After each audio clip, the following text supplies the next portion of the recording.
Speak.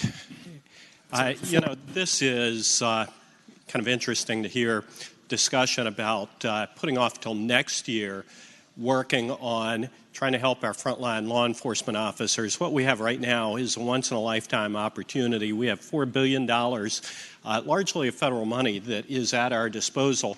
I don't think anybody in this room can tell me or the people of Virginia or sheriff's deputies across Virginia that we will have such an opportunity next spring or the next spring or the next spring or ever again to be able to make this kind of an investment in trying to take care of the men and women who are on the front lines of protecting our communities.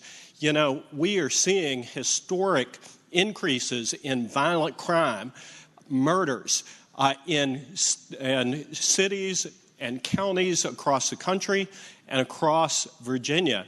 Many jurisdictions, I just saw Seattle, cannot hire anybody to join their police departments. And I'm here to tell you, we're not far behind between our inability and failure to address the pay issue and some of the initiatives that we have taken that have been openly hostile to law enforcement in Virginia.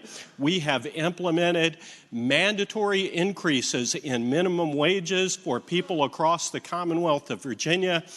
We have been giving out unemployment money that is clearly intended to force employers to pay them more, to quote the President of the United States. But when it comes to our sheriff's deputies, what I hear is they're not worth it.